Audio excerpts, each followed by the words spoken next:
My name is Ella Wheeler, and I read the book Teach Like a Champion by Doug Lemov, 49 Techniques That Put Students on the Path to College.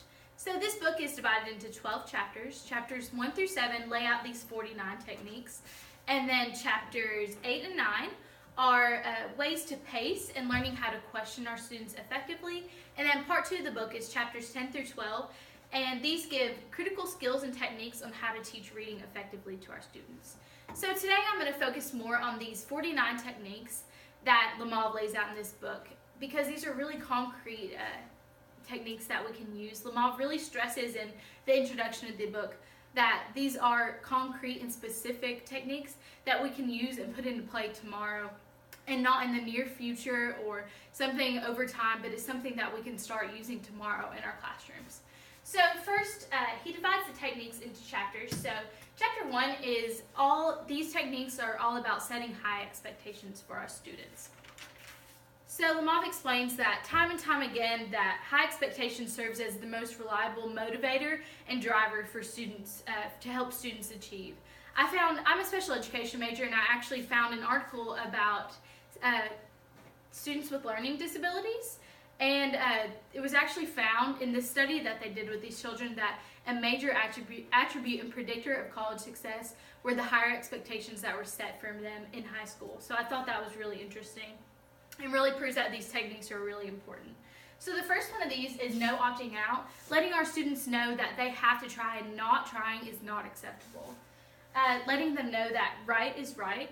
It's not okay for it just to be okay. Teachers should strive and set a standard for 100% correctness, and really working and thinking critically towards that 100% correctness. Stretch it. We've talked a lot about this lately in class about stretching the questions and everything we do in the classroom to allow our students to think critically. Format matters. This is stressing all throughout the classroom that our students need to speak grammatically correct and speak in full sentences, and because if we're practicing that in life, then that will translate over to our writing as well as our reading. And then the final one is without apology.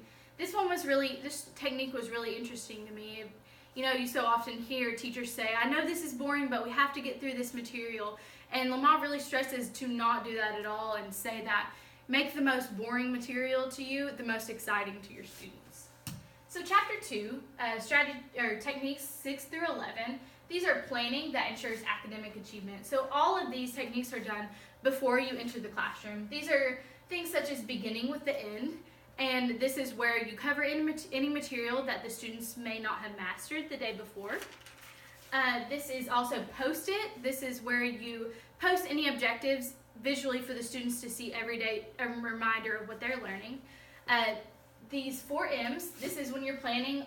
Your plans need to be manageable, measurable, made first, and most important. The shortest path, this is not taking the less rigorous path, but taking the most efficient path to teach your students, and really determining what that is. Double planning, number 10, this is not just planning what you're going to teach, but planning what your students will be doing during transition times. If they should be taking notes when you're speaking, anything like that, all the details should be planned out in your double plan. And drawing the map, this has to do with the physical factor of your classroom. So chapter 3 laid out techniques 12 through 21, and this is structuring, delivering your lessons. So we planned it, and now you're putting those into play. And so this chapter actually started out with focusing on the I do, we do, and you do technique, which we've talked some about in class. But actually, the techniques 12 through 15, all those techniques focus on the I do. So this is where the teacher is often modeling for the students, moving around the classroom and checking for understanding, and getting students excited about the information they're going to learn. And then techniques 16 through 18 are the we do techniques. And so the techniques are all about breaking down the information for your students into several parts, and then checking that the students understand before you move on to the you do part of this technique. And then the rest of the strategies, 19 through 21, are all about the you do. So teaching your students and then allowing them to try it on their own. And then the next chapter is engaging students in your lessons. This is one of the most important chapters, I think, of the book, because students need to be actively involved for teaching and learning to occur. And so the first one of these, I'm just going to explain these shortly, is the cold call. this is calling on students, even if they're not raising their hand, saying that this is engage every single student and not just the ones that raise their hand on every single question. Next is call and response. This is where the teacher will ask a question and then the students as a whole will respond in unison. Peppering, this is where the students will, or the teacher will throw out questions fast to the students and they'll answer back to her. And then wait time, this Lemov talked about in this that providing the accurate wait time. So asking the questions and saying, I'm going to allow you time to go back and look at your notes, gather your thoughts.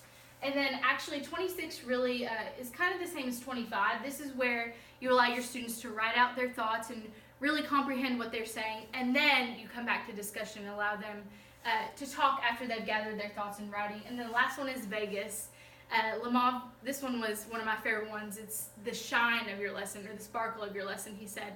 Whether this be singing a song or having a game or competition, you're just allowing the students to get really excited. This more serves as a warm-up activity for your students.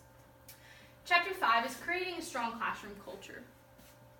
So Lemov explains in this chapter that there are 5 principles of classroom culture, which are discipline, management, control, influence, engagement.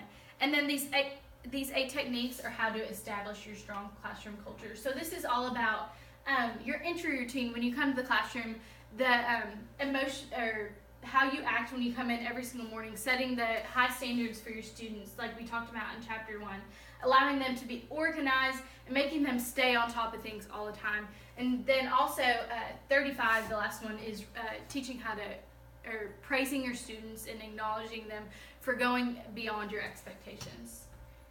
Chapter 6 is setting and maintaining high behavioral expectations. So you set your expectations like we talked about in chapter 1, and then you're maintaining those expectations as you move on in your classroom. So the first one is 100%, and this just simply means that you want 100% compliance from all your students.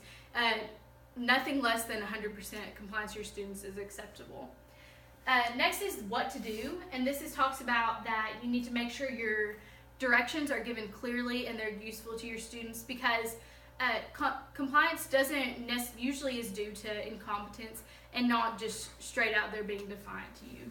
Having a strong voice in your classroom, and then also letting them know that, or sweat the details is saying that you need to sweat those details, because if you pay attention to those small things, you can stop them from creating the snowball effect and getting bigger, and you're avoiding bigger problems from occurring later on.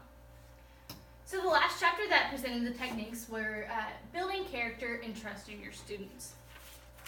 So there was a quote in the book that I really liked that said, "Seeking success and happiness will spur stronger action than seeking to avoid punishment."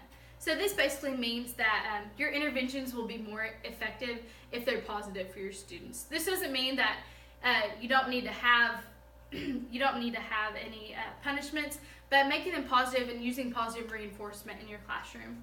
And so setting that positive frame in your classroom, precise praise, that's talking about make the differentiation between acknowledging your students, simply acknowledge them for doing what they're supposed to do, and praising them for going beyond your expectations. For 45, you need to have your balance between being a warm and strict teacher. It's really important that we find that happy medium. The joy factor, this was one of my favorite techniques too, is saying you have to, as a teacher, you have to find the joy in teaching, learning, working, whatever you're doing, and teaching your students that same joy and finding happiness. And when you're teaching, emotional constancy, the mood swings or anything like that, leave those at home. Don't allow your students to see that. Always be a positive role model for them. And then explaining everything your students, explaining them to detail, but also remembering that a certain pace needs to be kept in your classroom.